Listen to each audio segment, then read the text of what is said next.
Mga kaibigan, pakinggan niyo ang kwento ko. Hindi ba't nakakatawa ang buhay? Nag-umpisa sa isang tawag ng telepono. "Nay, bahala na kayo dyan. Hindi ko na problema yan," sabi ng anak kong si Elena bago niya ako binabaan ng telepono. Nakatitig ako sa telepono ko. Hawak ang balitang nanalo ako ng loto, 175 milyon. At napangiti ako. Si Elena, hindi man lang niya alam, pero bagsak na bagsak siya sa pinakamahalagang pagsusulit ng buhay niya. Kung nanonood ka ngayon, mag-subscribe ka na at sabihin mo kung saan ka nanonood, ha? Siguro nagtataka kayo kung paano ang isang 77 anyos na lola mula sa Maynila ay napunta sa ganitong kayamanan na sinusubukan ng kanyang mga anak na parang sa isang kwentong bayan na may twist. Hayaan niyo akong ibalik kayo sa kung saan nagsimula ang lahat. 3 linggo na ang nakalipas, isang Martes ng umaga na nagpabago sa lahat. Ako si Aling Rosa Ramirez at 50 na taon ko nang binibili ang parehong numero sa loto. Ang kaarawan ng yumao kong asawa, ang anibersaryo namin, at ang araw ng kapanganakan ng apo kong si Gabi. Tawagin niyo mang sentimental, tawagin niyo mang katangahan, pero may kahulugan sa akin ang mga numerong iyon. Si Mang Lito, kapitbahay ko, laging nagbibiro na nasasayang lang ang pera ko na pambili sana ng kape. Aling Rosa, mas malaki pa ang tsansa na matamaan ka ng kidlat habang kinakain ka ng pating, sabi niya tuwing linggo kapag pumupunta ako sa tindahan ni Aling Maria. Ang Martes na yon ay nagsimula na parang dati. Nagkakape ako, nanonood ng balita nang i-announce nila ang mga numero ng Megaloto. Hindi ako masyadong nakinig hanggang sa marinig ko ang unang numero, 14, tapos 23, tapos 31. Nanginginig ang kamay ko habang kinuha ko ang tiket ko na nakadikit sa ref. Nagmatch lahat ng 6 na numero. 175 milyon pagkatapos ng buwis. May 100 milyon pa rin. Sobra pa sa magagastos ko sa denong buhay. Ang unang naisip ko ay tawagan si Leo, ang anak kong lalaki, tapos si Elena, ang anak kong babae, tapos si Gabi. Well, hindi na masyadong bata. Sa edad na 20, gusto kong ibahagi ang himalang ito sa mga taong pinakamamahal ko. Pero may pumigil sa akin. Siguro naalala ko pa nung Pasko, sinabi ni Elena na makakakuha rin naman kami ng magandang mana kapag lumubog na ang lola. Siguro rin yung mga banat ni Leo na mag-downsize na daw ako kasi masyado nang malaki ang bahay para sa isang tao lang. O baka naman kutob lang. Kaya naghintay ako. Sa loob ng 3 linggo, itinago ko ang sikreto. Nakipagkita ako sa mga abogado, mga financial advisor, nag-set up ng mga trust. Nagplano ako ng maigi. Tapos nagpasya akong magsagawa ng kaunting eksperimento. Kung mahal talaga ako ng mga anak ko, tutulungan nila ako kapag kailangan ko, di ba? Kahit wala silang inaasahan kapalit, simple lang ang pagsusulit. Tatawagan ko ang bawat isa sa aking mga anak, sasabihin kong kailangan ko ng tulong sa pera para sa gamot sa puso ko, at titingnan ko ang mangyayari. Hindi naman gawa-gawa ang kwento tungkol sa gamot. Umiinom talaga ako ng gamot sa puso, at mahal ang mga ito. Pero sa bagong yaman ko, hindi na problema ang pera. Ang pag-ibig, yun ang magiging problema. Pero hindi pa nga ang tawag ko kay Elena ang pinakamasamang parte ng pagsusulit ko. Ang sagot ni Leo ay mas nakakasakit pa sa kanya. Noong tinawagan ko siya at sinabi ko ang parehong kwento na kailangan ko ng tulong sa gastos sa gamot, hindi pa man ako tapos magpaliwanag. "Nay, hindi ko na po kayang suportahan pa ang ganyang pag-uugali," sabi niya, gamit ang mapanghamak na tono na kinuha niya mula nang maging manager siya ng bangko. "Kailangan niyo pong matutong mamuhay sa abot ng inyong makakaya." Suportahan ang ganyang pag-uugali. Muntik na akong matawa. Ang babaeng nagpalaki sa kanya at sa kapatid niyang babae mag-isa, pagkatapos mamatay ng kanilang ama na nagtrabaho ng doble-doble sa karinderya para makapag-aral sila sa kolehiyo, ay pinagsasabihan tungkol sa pamamahala ng pera ng isang lalaking tahimik kung binayaran ang kanyang utang sa estudyante 5 taon na ang nakalipas. "Leo, hindi naman ako humihingi ng marami, sapat lang para sa gamot ko hanggang sa dumating ang cheque ko sa Social Security." Nanatili akong kalmado kahit sa loob ay nagluluksa na ako sa anak na akala ko kilala ko. "Nay, ito po talaga ang pinag-uusapan namin ni Elena. Tumatanda na kayo. Baka panahon ng pag-isipan ang ilang pagbabago. Nakapagtanong na ba kayo sa mga senior community na binabanggit namin? Sila na ang bahala sa gamot nyo, pagkain, lahat. Pinag-uusapan na pala ako ng aking mga anak sa aking likuran. Kay bait nila. Sige, pag-iisipan ko, sabi ko, kahit sapat na ang narinig ko. Pero hindi pa tapos si Leo sa kanyang leksyon. At Nay, kailangan ko pong i-block ang numero nyo sandali. Sa tingin po kasi ni Elena, masyado na kaming nagiging malambot. Baka nga tama siya. Minsan, kailangan talaga ng mahigpit na pagmamahal para harapin ng mga tao ang katotohanan. Namatay ang linya. Ang sariling anak ko ay nag-block na sa akin sa halip na tumulong sa reseta. Umupo ako sa kusina ko, sa kusina ding iyon ko binendahan ang mga sugat ni Leo at tinulungan siya sa kanyang takdang aralin, kung saan ko ipinagdiwang ang magagandang grado ni Elena at inaliw siya sa kanyang diborsyo. Ang tiket ng loto ay nasa ref pa rin ko, nagkakahalaga ng higit pa sa buong barangay na ito. At ang sarili kong mga anak ay gusto akong ipadala sa isang nursing home sa halip na tulungan ako sa gamot. Pero si Gabi, ang apo kong si Gabi, ay palaging iba. Siya ang anak ni Elena, pero tila wala siyang namana sa kanyang pagkamakasarili. Siya ang tumatawag para kumustahin ako, siya ang nakakaalala ng kaarawan ko nang walang paalala sa Facebook, siya ang mahigpit pa ring yumayakap sa akin kapag bumibisita siya. Sigurado akong papasa siya sa pagsusulit na ito. Diniyal ko ang kanyang numero nang nanginginig ang mga daliri ko. Sumagot siya sa pangalawang ring at naririnig ko ang ingay sa kalsada sa background. Lola Rosa? Anong meron? Mainit ang boses niya, talagang masaya na marinig ako. Gabi, honey, ayoko sanang manggulo, pero may konting problema ako, paliwanag ko. At ikinuwento ko sa kanya ang parehong istorya tungkol sa pangangailangan ng tulong sa gastos sa gamot. Nagkaroon ng sandali ng katahimikan at nagsimula ng lumubog ang puso ko. Pagkatapos sinabi niya ang mga salitang nagpabago sa lahat. Magkano po ba ang kailangan niyo? Mayroon po akong mga 10,000 sa savings at pupunta ako dyan ngayong weekend. Okay lang po ba kayo? Kailangan niyo po bang samahan ko sa doktor? P10,000. Siguro iyon ang lahat ng kanyang natipid mula sa kanyang part-time na trabaho sa bookstore ng universidad. Inaalok niya sa akin ang buong emergency fund niya nang walang pag-aalinlangan at gusto niyang bumiyahe ng 400 milya para lang kumustahin ako. Ay anak, hindi ko pwedeng kunin ang pera mo, sabi ko habang tumutulo ang luha sa mukha ko. Lola, hindi ka pa naman humihingi sa akin ng kahit ano. Kung kailangan mo ng tulong, pupunta ako, walang argumento. Pagkatapos kong ibaba ang telepono, alam ko na kung ano ang dapat kong gawin. Pumasa si Gabi sa pagsusulit ng may pinakamataas na grado. Pero ang kanyang ina at tiyo, malalaman nila ang isang napakamahal na aral tungkol sa katapatan ng pamilya. Nang weekend na iyon, binilhan ko si Gabi ng bagong kotse. Nakita niyo sana ang reaksyon ni Elena nang pumarada siya sa driveway ko noong linggo ng hapon at nakita ang bagong-bago, silver na Honda Civic na nakaparada sa tabi ng lumang Toyota ko. Nilalabhan ni Gabi ang kotse sa driveway, ngiting abot tenga. Kaninong kotse yan? Tanong ni Elena, bumababa mula sa kanyang Mercedes na alam kong may utang pa siya.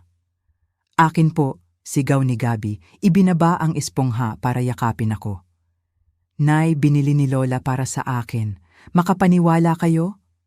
Pinanood ko ang mukha ni Elena na nagpapalit-palit ng emosyon.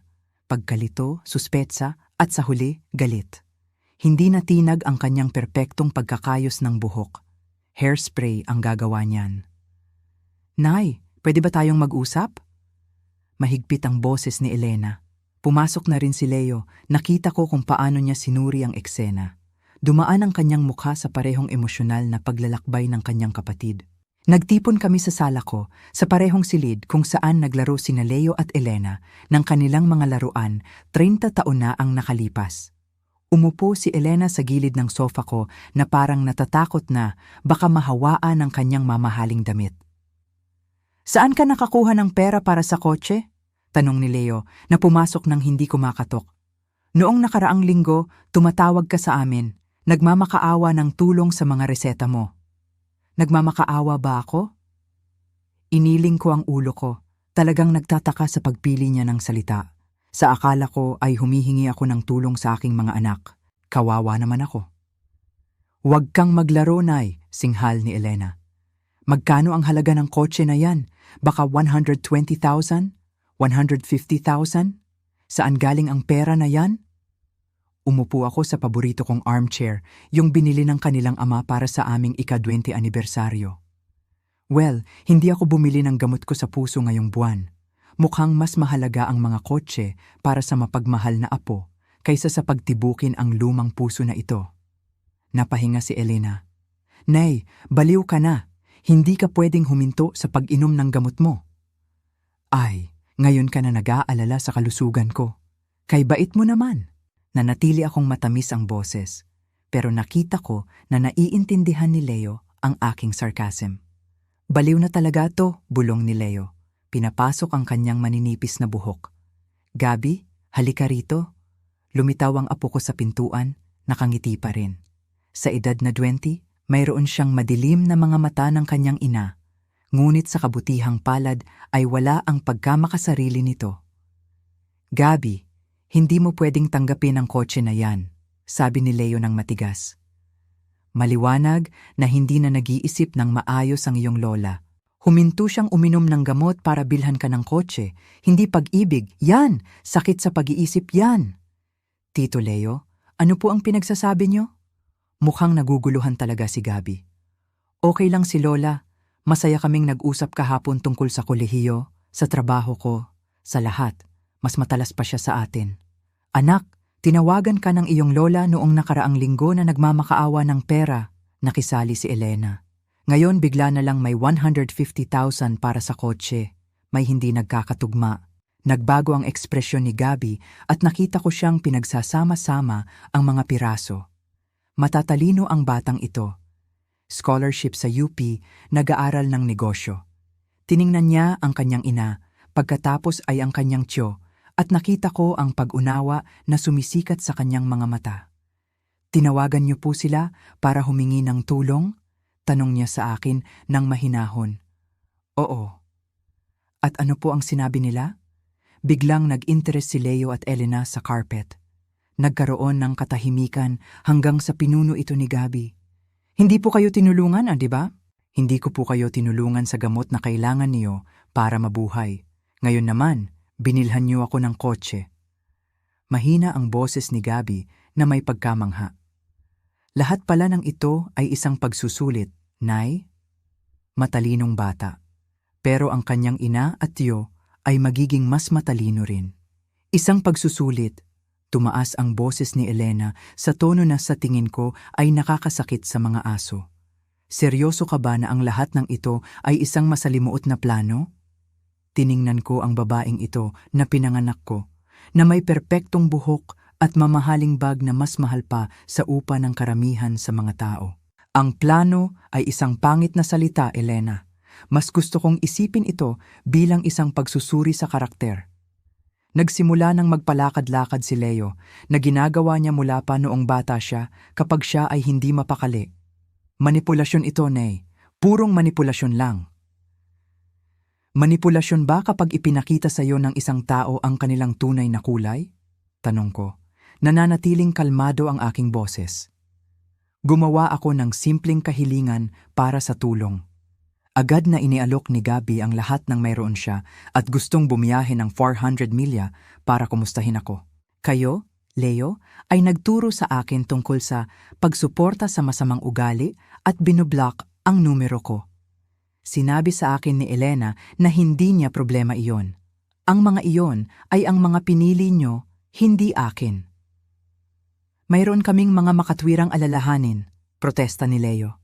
Nahihirapan ka sa pananalapi, gumagawa ka ng hindi magandang desisyon. Ginawa ko ba? Tumayo ako at naglakad sa aking mesa.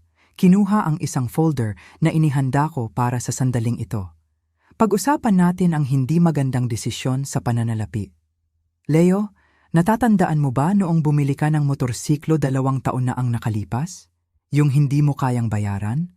Sino ang tahimik na nagbayad ng utang mo sa credit card para makakuha ka ng financing?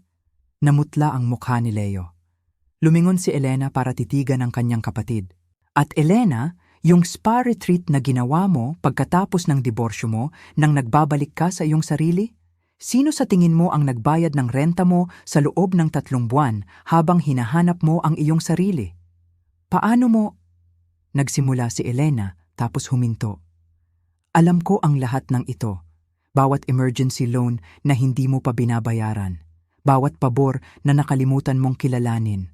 Sa tuwing ginagamit mo ang tulong ko nang hindi man lang nagpapasalamat, habang nagpaplano ka kung ano ang mamanahin mo kapag wala na ako. Umupo ako, nagtataka kung paano ako nananatiling kalmado. Talaga bang akala nyo gugugulin ko ang natitirang mga taon ko na tinatrato bilang isang maginhawang ATM ng aking sariling mga anak? Tinititigan ni Gabi ang kanyang ina at tiyo na parang hindi niya sila nakita noon. Kayo ay kumukuha ng pera kay Lola habang nagrereklamo sa akin tungkol sa inyong pananalapi. Habang sinasabi sa akin na hindi nyo kayang tulungan ako sa mga libro ko sa kolehiyo dahil mahigpit ang pera. Iba na yan, mahinang sabi ni Elena. Paano naging iba? May mga responsibilidad kami bilang matatanda. Estudyante ka, umiling si Gabi sa pagkadismaya. Hindi, Nay. Estudyante ako na may part-time na trabaho at isang lola na nagturo sa akin ng kahalagahan ng pagtatrabaho para sa kung ano ang gusto mo. Hindi katulad ng ibang tao. Umiiyak na si Elena ngayon, ngunit naghihinala ako na mga luha iyon ng pagkabigo, hindi pagsisisi.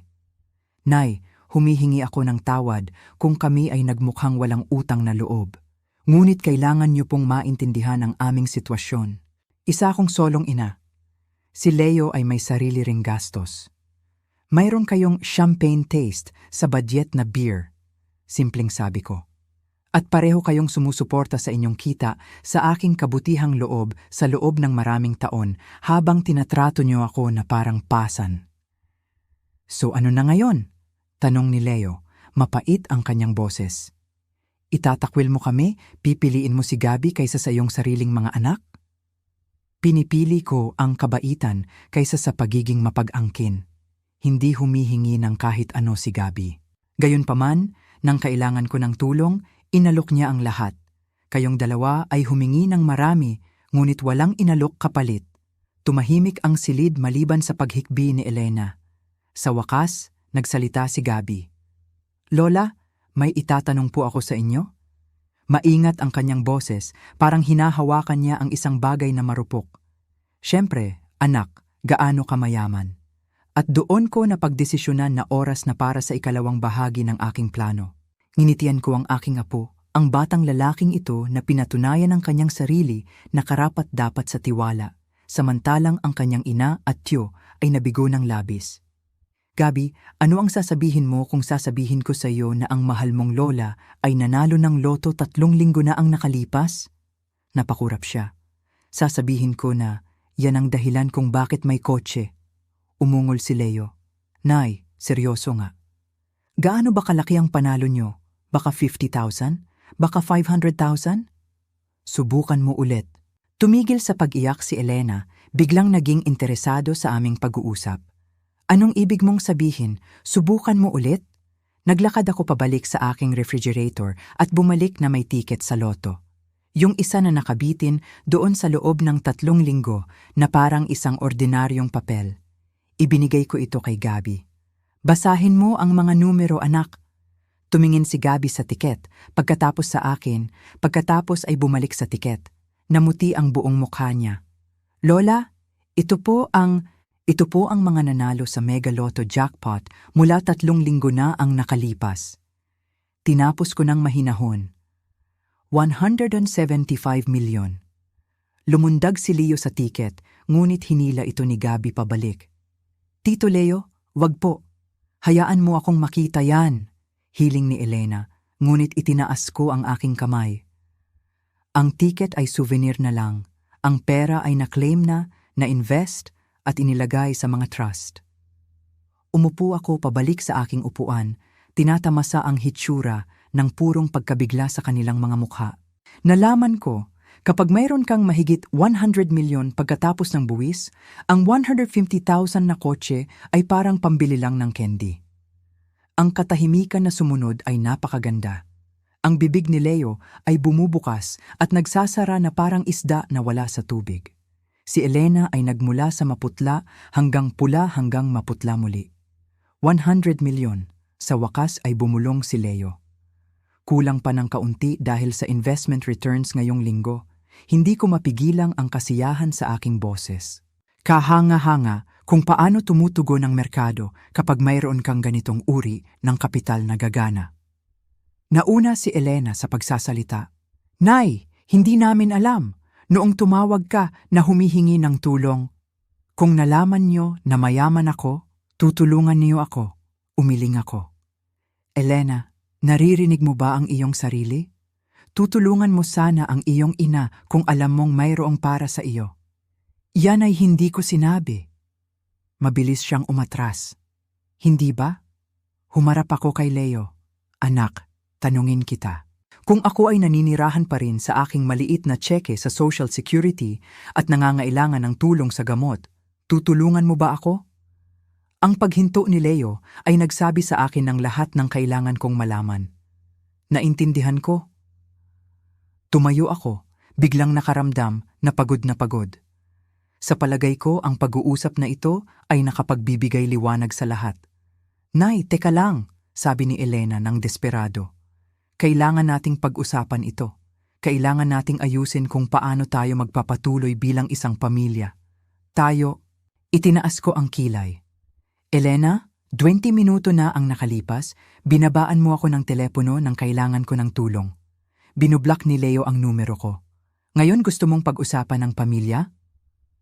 Nakatingin pa rin si Gabi sa tiket sa loto na parang mawawala ito. Lola, hindi ko pwedeng tanggapin itong kotse. Ibig kong sabihin, sobra na ito. At iyon mismo ang dahilan kung bakit ang batang lalaki na ito ay magiging nag-iisang tagapagmana ko. Ngunit sina Leo at Elena ay matutuklasan kung gaano kamahal ang kanilang kasakiman. Gabi anak, inalok mo sa akin ang lahat ng mayroon ka nang sa tingin mo ay kailangan ko ng tulong. Sabi ko, inaabot at pinisil ang kanyang kamay. Ang kotse na yan ay hindi kawanggawa. Isa itong regalo ng pasasalamat mula sa isang taong kayang sabihing salamat ng maayos. Nakawala na si Leo sa pagkabigla at nagiging ano ang maituturing ko na desperasyon. Nay, alam kong mali ang pagkakahandle namin dito, pero pamilya tayo. Maaari nating ayusin ito. Leo, kaya ba natin? Tiningnan ko siya ng matatag. Leo, sa loob ng 3 linggo mula nang manalo ako ng perang ito, ilang beses ka nang tumawag para kumustahin ako? Ilang beses na si Elena? Nagpalitan sila ng tingin. Naging abala kami, sabi ni Elena na parang lingguhan. Pero 2 beses akong tinawagan ni Gabi ngayong linggo para lang makipagkwentuhan. Para sabihin sa akin ang tungkol sa kanyang mga klase, magtanong tungkol sa aking hardin, tingnan kung kailangan ko ng anuman. Humarap ako sa aking apo. At nang sinabi kong kailangan ko ng tulong, ano ang ginawa mo? Nagalok po akong pumunta agad, mahinahong sabi ni Gabi. Gamit ang huli mong 10,000, dagdag ko. Samantala, ang iyong ina at tiyo na tinulungan ko sa pananalapi sa loob ng maraming taon, sinabi sa akin na alamin ko na lang at iminungkahi na ilagay ako sa assisted living. Pinapasan ni Leo ang kanyang buhok muli. Okay, oo, nagkamali kami, pero kailangan mong intindihin ang sitwasyon namin. Mahirap ang pera para sa amin. Si Elena ay nag-iisa na nagpapalaki ng anak. May sarili akong bayarin. Malakas ang boses ko na kayang pumutol sa salamin. Tama na, itigil mo na. Naglakad ako sa aking mesa at kinuha ang isang makapal na Manila folder. Gusto mo bang malaman kung ano ang ginawa ko sa loob ng 3 linggong ito habang nagpaplano ako ng aking maliit na pagsusulit? Umupa ako ng pribadong investigador. Namuti si Elena. Humakbang paatras si Leo. Gusto kong malaman ng eksakto kung paano ginagastos ng aking mga anak ang pera habang sinasabing nahihirapan sila. Binuksan ko ang folder. Leo, ang bayad mo sa motorsiklo ay 30,000 kada buwan. Elena, ang iyong spa visit ay umaabot ng 20,000 buwanan. Sa inyong dalawa, gumastos kayo ng 100,000 sa mga restaurant noong nakaraang buwan pa lang. Pinaimbestigahan mo kami, basag ang boses ni Leo. Pinaimbestigahan ko ang aking sitwasyong pinansyal. Nakikita mo, kapag mayroon kang ganitong uri ng pera, gusto mong tiyakin na ang iyong mga ari-arian ay protektado mula sa mga taong maaaring samantalahin ang iyong kabutihan. Ngumiti ako ng matamis. Ang ulat ng investigador ay lubos na masusi. Lumilipat-lipat si Gabi sa pagitan ng kanyang ina at Joe na parang nanonood ng laban ng tennis. Ano ang natuklasan ng investigador? Well, ang iyong ina at Joe ay namumuhay ng higit sa kanilang kakayahan sa loob ng maraming taon. Ang mamahaling damit, ang mamahaling libangan, ang mga mamahaling pagbili, lahat ay pinunduhan ng credit card at paminsan-minsang pagtulong mula sa mahal na lola. Naglabas ako ng spreadsheet. Sa nakalipas na 5 taon, nagbigay o nagpahiram ako sa iyong ina at yun ng 350,000 na pinagsama. Wala ni isang sentimo ang naibalik. Babayaran ka namin, protesta ni Elena. Sa anong pera? Pareho kayong halos hindi gumagawa ng minimum payments nyo ngayon. Isinara ko ang folder, ngunit narito ang kawili-wiling bahagi. Mayroon ding sinuri ang investigador para sa akin. Hawak ni Leo ang likod ng sofa nang mahigpit kaya namumuti ang kanyang mga knuckles. Ano pa? Ang inyong mga talakayan tungkol sa aking ari-arian. Tila, pareho kayong naging vocal sa mga pagtitipon ng pamilya tungkol sa kung gaano kalaki ang halaga ng bahay na ito, kung paano makakatulong sa inyong sitwasyong pinansyal ang aking patakaran sa siguro sa buhay, at kung paano ito magiging isang lunas kapag ako, ano ang sabi ni Elena, tumigil ng maging pabigat at ginawa kayong mayaman. Ang katahimikan na sumunod ay napakakompleto na naririnig ko ang lumang orasan sa hallway na tumutunog. Tumayo ng dahan-dahan si Gabi. Sinabi mo yan tungkol kay Lola, Nay? Paano mo nagawa yan? Pero hindi pa ako tapos. Ang tunay na revelasyon ay nagsisimula pa lang. Natuklasan din ng investigador na sinasabi ni Leo sa mga tao na nagkakaroon ako ng demensya. Nagpatuloy ako, pinanonood ang pagbagsak ng mukha ng aking anak. Tila, itinakda mo ang pundasyon upang hamunin ang aking kakayahan sa pag-iisip kung sakaling baguhin ko ang aking huling habilin. Lumingon si Gabi para harapin ang kanyang tiyo. Tito Leo, sabihin mo sa akin na hindi totoo yan. Sapat na ang katahimikan ni Leo. Oh, pero mas gumanda pa, sabi ko na naglalabas ng isa pang dokumento. Elena, nag-research ka na sa mga batas ng guardianship? Hindi dahil sa pag-aalala sa aking kapakanan, ngunit dahil nalaman mo na kung ako ay idineklarang hindi karapat-dapat, kayo ni Leo ay maaaring makakuha ng kontrol sa aking mga ari-arian bilang aking pinakamalapit na miyembro ng pamilya. Naging kulay abo ang mukha ni Elena. Nay, hindi ako. I-save mo yan, mahal. Mayroon akong dokumentadong ebidensya. Hawak ko ang aking telepono. Kahanga-hanga kung ano ang magagawa ng teknolohiya sa mga araw na ito, na ang investigador ay nakakalap ng lubos na komprehensibong file sa inyong dalawa. Pinasunod mo kami? Mahina ang boses ni Leo. Dokumento ko ang pag-uugali ng aking mga anak sa kanilang matandang ina. Oo, kasama ang pag-uusap kung saan pareho niyo pinag-usapan kung gaano kadali ang inyong buhay kung ako ay magkakaroon ng stroke o atake sa puso. Inilagay ko ng dahan-dahan ang telepono. Iyon ay lalo na nakapagbibigay liwanag. Umupo ng mabigat si Gabi sa upuan sa harap ko. Sa palagay ko ay masusuka ako. Huwag kang mag-alala, anak. Ang magandang balita ay ligtas ang iyong mana. Nginitian ko siya.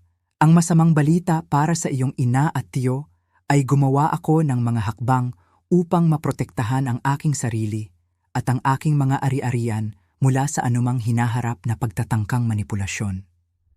Natagpuan ni Leo ang kanyang boses. Anong uri ng mga hakbang? Well, una, ipinasuri ko ang aking sarili ng lubusan ng 3 magkakaibang doktor at isang psychiatrist. Lahat ay nagdeklara sa akin na ganap na may kakayahan sa pag-iisip. Ang mga ulat na iyon ay nasa file sa aking mga abogado kasama ang detalyadong video testimonies tungkol sa aking proseso ng paggawa ng desisyon. Ipinagmamalaki ko ang aking lubos na pagiging masigasig. Pangalawa, muling istruktura ko ang aking buong ari-arian. Si Gabi ngayon ang aking nag-iisang tagapagmana. Gumawa si Elena ng tunog na parang nasugatan na hayop. At ikatlo, patuloy ko, tinatamasa ang kanilang pagkasindak. Nagpasya akong magsaya ng kaunti sa aking bagong yaman. Leo, Elena, mararanasan niyo mismo kung ano ang pakiramdam na mawala ang lahat. Anong ibig mong sabihin? Tanong ni Elena, kahit na nakikita ko na hinala niya na. Ang iyong mga pinagkakautangan ay tumanggap ng ilang napaka-interesanting tawag kaninang umaga. Ang kulay ay natuyo mula sa mga mukha ng aking dalawang anak nang napakabilis na isip ko na baka mahimatay sila. Nay, ano ang ginawa mo? Binayaran ko ang lahat ng utang mo, simpleng sabi ko. Ang utang sa motorsiklo ni Leo, ang credit card ni Elena, pareho kayong utang sa kotse, lahat. Hinawakan ni Elena ang braso ni Leo. Teka, magandang balita yan, di ba? Nay, salamat. Ay, hindi ko binayaran yan bilang regalo. Mahal, inayos ko ang lahat ng utang nyo sa inyong mga pinagkakautangan. Bawat isa. Si Leo ay gumagawa ng mabilis na mga kalkulasyon sa kanyang ulo. Hindi mo pwedeng gawin yan. May mga batas tungkol sa mapanlinlang na pagpapautang, pagsasamantala sa pamilya. Sa totoo lang, walang batas laban sa pagbili ng legal na utang, kahit na mula sa mga miyembro ng pamilya. Maingat kong ginawa ang aking pananaliksik. Tiyak na mapapansin ng aking mga abogado na ito ay legal. Hindi karaniwan, marahil, ngunit legal. Pinagmamasdan ako ni Gabi na may halo ng paghanga at pag-aalala. Nay, ano ang kahulugan nito? Ibig sabihin, anak, na ang iyong ina at tiyo ay may utang sa akin sa halip na sa iba't ibang pinagkakautangan nila. At hindi katulad ng mga bangko at kumpanya ng credit card, mayroon akong napaka-espesipikong damdamin tungkol sa mga nangungutang na itinuturing ang kanilang nagpapautang bilang isang pasanin. Mahina ang boses ni Elena. Magkano ang utang namin sa inyo, Leo? Ang kabuuang utang mo na binili ko ay 10 to 28,000. Elena, sa iyo ay 35,000. Sinusuri ko ang aking mga papeles. Dagdag pa ang 40,000 na hiniram nyo sa akin sa mga nagdaang taon na hindi nabayaran. Kabuuang utang sa akin ni Leo ay 60,000. Utang sa iyo ni Elena ay 75,000. Umupo ng mahigpit si Leo sa aking sofa. Halos 70,000? Imposible yan. Dagdag pa ang mga bagong tuntunin na ipinatupad ko bilang iyong nagpapautang.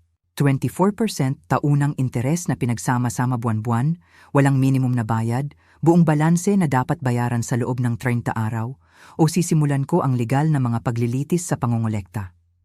Wala kaming ganong pera, sabi ni Elena, tumutulo ang luha sa kanyang mukha. Alam ko, may 7,000 ang savings account ni Leo. Kay Elena naman ay may 4,000.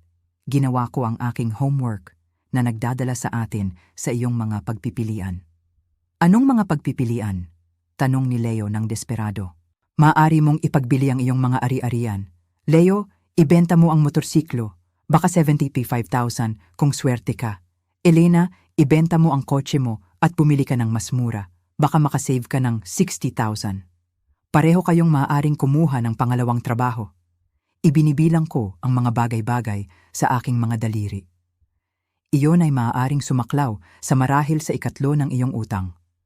Kailangang mayroong ibang paraan, nagmamakaawa si Elena. Sa totoo lang, meron. Ngumiti ako ng matamis. Maaari kayong humingi ng tulong sa pamilya. Pagkatapos ng lahat, sinusuportahan ng pamilya ang isa't isa, di ba? Iyan ang sinabi mo sa akin na dapat kong asahan. Hindi nawala sa sinuman sa silid ang ironya. Nay, please, nabali ang boses ni Leo. Alam naming nagkamali kami. Alam naming hindi ka namin tinrato ng maayos, pero mga anak mo kami. Magagawa nating maging tama ang lahat. Kaya ba natin? Dahil matagal na akong naghihintay na gawin niyo ang mga bagay na tama. At sa halip, mas marami pa kayong kinuha. Biglang nagkaroon ng ideya si Elena. Nay, Paano kung magtrabaho kami para sa inyo? Maaari kaming maging katulong mo, tumulong sa pamamahala ng iyong pananalapi, alagaan ang bahay. Halos naawa ako sa kanya. Halos. Elena, anak, gusto mong magtrabaho para sa akin? Pinanatili kong mahinahon ang aking boses, parang nagpapaliwanag ako ng isang bagay sa isang bata. Ang parehong anak na nagsabi sa akin na ang aking mga problema sa kalusugan ay hindi niya problema ay biglang gustong maging tagapag-alaga ko. Si Leo ay walang tigil na gumagawa ng mga tawag sa telepono, sinusubukang maabot ang isang taong maaaring magpahiram sa kanila ng pera. Pinanood ko siya ng may hindi gaanong interes na parang nagmamasid ng isang eksperimento sa agham. Leo, sino ang tinatawagan mo? Tanong ko sa isang paghinto sa kanyang hindi matagumpay na mga pagtatangka. Sino mang makakatulong sa amin? Ang aming mga kaibigan, pinalawak na pamilya, mga tao mula sa trabaho. At ano ang sinasabi mo sa kanila? Nag-pause siya, natatanto ang bitag. Sinasabi ko sa kanila na kailangan namin ng tulong sa pananalapi, tulad ng kailangan ko ng tulong sa aking gamot. Tumango ako nang nakapag-isip. Nag-iisip ako kung ilan sa kanila ang magsasabi sa iyo na alamin mo na lang ang mga sarili mo. Tahimik si Gabi sa buong palitan na ito, ngunit ngayon ay nagsalita siya. Nay, Tito Leo, bakit hindi na lang kayo humingi ng tawad? Talagang humingi ng tawad, hindi lang magsabi ng sorry dahil nahuli kayo. Tumigil sa pagdial si Leo at tumingin sa kanyang pamangkin.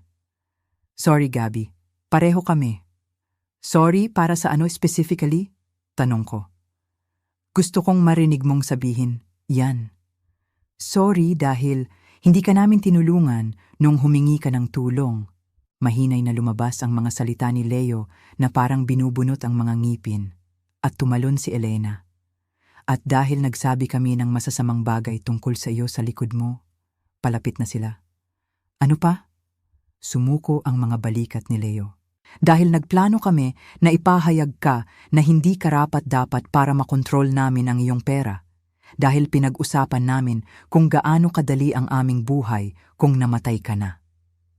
Lumabas ang mga salita ng nagmamadali na parang nagkakaroon ng sugat. Tumango ako ng sang-ayon. Very good. Ngayon mahirap ba yan? Ibig sabihin ba nito tutulungan mo kami? Tanong ni Elena na umaasa. Tulungan kayo sa ano? Bayaran ng mga utang na lehitimo nyo? Iniling ko ang aking ulo. Elena, nang kailangan ko ng tulong sa aking gamot, ano ang sinabi mo sa akin? Natupi ang kanyang mukha. Sinabi ko sa iyong alamin mo. Eksakto. Kaya ngayon sinasabi ko sa inyong dalawa ang pareho. Alamin nyo na lang. Tumunog ang telepono ni Leo at sinagot niya ng desperado. Hello? Oo, si Leo Williams ito. Teka lang. Hindi kami humihingi ng pera para sa droga o sugal. Kailangan namin ng tulong sa lehitimong utang. Isa pang paghinto, mas mahaba ngayon. Anong ibig mong sabihin? Anong ginawa ko para karapat-dapat sa tulong? Pamilya ako. Narinig ko ang boses sa kabilang dulo na lumalakas. Inilayo ni Leo ang telepono mula sa kanyang tainga. Ibinaba nila, sabi niya na hindi makapaniwala. Kakaiba, di ba? Komento ko. Pamilyang tumatanggi na tulungan ang pamilyang nangangailangan. Sino ang gagawa ng ganoong bagay? Pero hindi pa ako tapos sa aking leksyon. Ang pinakamagandang bahagi ay darating pa. Leo, Elena, may aaminin ako sa inyo. Tumayo ako at naglakad sa aking kusina, bumalik na may botelya ng champagne na pinapalamig sa aking refrigerator. Pinaplano ko ang sandaling ito sa loob ng 3 linggo, at sa palagay ko, kailangan nito ng selebrasyon. Pinanood ako ni Gabi na binuksan ang cork ng may galing. Lola, ano ang sineselebrate mo? Ang katotohanan na ang iyong ina at tiyo ay malapit ng matutunan ang pinakamahal na aral sa kanilang buhay. Ibuhos ko ang aking sarili ng baso at itinaas ito sa isang toast. Para sa katapatan ng pamilya, sana ay pahalagahan ito ng mga taong may sapat na karunungan na pahalagahan ito. Nay, ano ang pinagsasabi mo? Tanong ni Elena. Umupo kayo. pareho kayo. Gusto kong sabihin sa inyo ang tungkol sa iba pa, sa aking mga plano. Umupo ako pabalik sa aking upuan na may champagne. Nakikita mo, ang pagbili ng iyong mga utang ay simula pa lang. Hinihawakan ni Leo ang kamay ni Elena. Anong ibig mong sabihin? Simula pa lang? Well, Leo, naalala mo si Mike na kaibigan mo mula sa bangko? Yung sinasabihan mo na nagkakaroon ako ng demensya?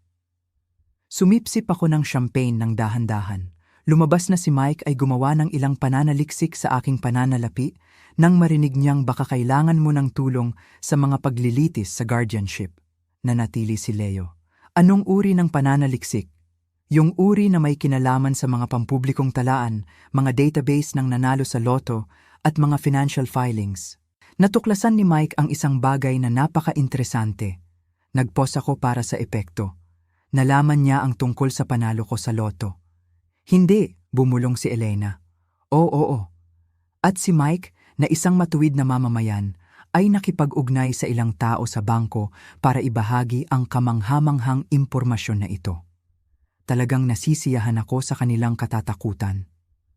Sa ngayon, alam ng lahat sa iyong mga profesional na lupon na nanalo ng 175 milyon ang nanay ni Leo at Elena Williams at sinusubukan nilang ideklara siyang hindi karapat-dapat upang nakawin ito. Namuti ang buong mukha ni Leo. Hindi nila alam ang buong kwento, di ba? Dahil ang kwento na narinig nila ay isang mapagmahal na ina na tinulungan ang kanyang mga anak sa pananalapi sa loob ng maraming taon ay nanalo ng loto. At sa halip na magpasalamat, nagplano silang gawin siyang walang kakayahan para nakawin ang kanyang pera. Sumipsip ako muli. Sa palagay mo, paano ito tumatakbo sa iyong mga lugar ng trabaho? Umiiyak na naman si Elena. Nay, ang trabaho ni Leo, ang aking reputasyon. Lahat ay iisipin kung ano ang dapat nilang isipin. Naputol ko. Na kayong dalawa ay sakim, walang utang na loob na mga tao na sinubukan na samantalahin ang inyong matandang ina. Pinagmamasdan ako ni Gabi nang may paghanga. Lola, ikaw ang nag-orkestra ng lahat ng ito, di ba? Ang orkestra ay sobrang dramatikong salita. Ngumiti ako sa aking apo. Pinayagan ko lang ang iyong ina at tiyo na ipakita ang kanilang tunay na kulay. Pagkatapos ay tiniyak ko na alam ito ng naaangkop na mga tao. Gabi, gusto mo bang malaman kung ano ang iyong mamanahin? Lumaki ang kanyang mga mata. Lahat, bawat piso, ngunit higit sa lahat, mamanahin mo ang isang bagay na hindi na kailanman magkakaroon ang iyong ina at tiyo. Itinaas ko ang aking baso muli. Isang miyembro ng pamilya na lubos na nagtitiwala sa iyo. Si Leo at Elena ay matutuklasan na ang pera ang pinakamaliit sa nawala nila. Ang mga dokumento ng tiwala ay pinirmahan ngayong umaga. Patuloy ko, sinasala ang bawat salita. Tinanggap ni Gabi ang lahat kapag pumanaw ako, ngunit may higit pa. Nagtatag din ako ng pondo sa kolehiyo na babayaran ng kanyang edukasyon sa pamamagitan ng graduate school at isang living allowance na titiyak na hindi siya mag-aalala tungkol sa pera habang nag-aaral siya. Hindi makapagsalita si Gabi, pero natagpuan ni Leo ang kanyang boses. Nay, hindi mo lang kami pwedeng tanggalin ng ganap. Mga anak mo kami. Mga anak ko kayo. Tama. Ngayon, kayo na ay mga taong may parehong DNA at apelyido ko. Ang pagiging pamilya ay nangangailangan ng higit pa sa biology, Leo. Nangangailangan ito ng pag-ibig, respeto at pangunahing kagandahang loob ng tao. Naghihirap si Elena. Ano ang tungkol sa aming mga hinaharap? Wala na kaming lahat. Mayroon ka ng eksaktong kung ano ang ibinigay mo sa akin nang kailangan ko ng tulong. Simpleng sabi ko, wala. Naglakad ako sa aking mesa at kinuha ang huling dokumento. Gayunpaman, hindi naman ako ganap na walang puso. Gumawa ako ng mga pag-aayos para sa inyong dalawa. Napalaki ang ulo ni Leo, parang biglang sumabog ang init sa kanyang mukha. Anong uri ng mga pag-aayos? Tanong niya, halos hindi makapaniwala sa naririnig. Inabot ko sa kanya ang manipis na envelope na may 2 piraso ng papel. Mga job application forms na pinrint ko kaninang umaga sa lumang printer ko. Inayos ko na magkaroon kayo ng mga trabaho, sabi ko ng kalmado, pero matigas ang boses ko. Leo, may posisyon na nagtatrabaho sa Miller's Diner, yung parehong diner kung saan nag-double shift ako nung nag-aaral ka pa sa kolehiyo. Minimum wage lang, oo, pero tapat na trabaho. Maghuhugas ka ng pinggan, magsiserve ng kape, maglilinis ng mesa, walang shortcut, walang koneksyon, walang kasi anak ako ni. Tinitigan ni Leo ang application form na parang nakasulat iyon sa wikang hindi niya maintindihan. Ang kanyang mga daliri ay nanginginig habang hinahawakan ito. Parang natatakot na masunog siya kapag hinawakan ng matagal. Nay, seryoso ka ba? Tumingin ako kay Elena na nakatayo pa rin sa likod niya, mukha ring namumutla. Iniabot ko rin sa kanya ang kanyang papel. At ikaw, Elena, nakipag-usap na ako sa manager sa lokal na grocery store, yung malapit sa palengke. Kailangan nila ng tao para sa gabi-gabing stocking shift. 10 p.m. hanggang 6 a.m. Minimum wage ulit. Mag-aayos ka ng shelves, magdadala ng crates, mag-check ng inventory, matututo kang magising ng maaga, maghintay ng bus kahit madilim pa, at magtrabaho kahit pagod ka na. Gusto mong magtrabaho kami ng minimum wage jobs? Matinis at puno ng panlalait ang boses ni Elena. Matapos ang lahat ng ginawa namin para sa'yo? Matapos na kami ang nag-alaga sa'yo nung... Tumawa ako ng mahina pero walang galak doon. Alaga? Elena, anak, ang alaga mo sa akin ay ang pag-text mo tuwing may bill na kailangan bayaran. Ang pag-aalaga ni Leo ay ang pagtawag kapag may bagong luho na gusto niyong bilhin. Ngayon, gusto niyong ipakita na kayo ang nag-aalaga? Simulan natin sa totoong paraan. Umupo ako sa lumang wooden chair ko. Yung upuan na galing pa sa lola ko. Pakiramdam ko, mas magaan ang dibdib ko kaysa sa mga nakaraang taon. Parang nabawasan ang bigat na dala-dala ko ng matagal. Isipin niyo itong pagbuo ng karakter. Matututo kayong magbilang ng pera na pinaghirapan. Matututo kayong magpasalamat sa bawat overtime.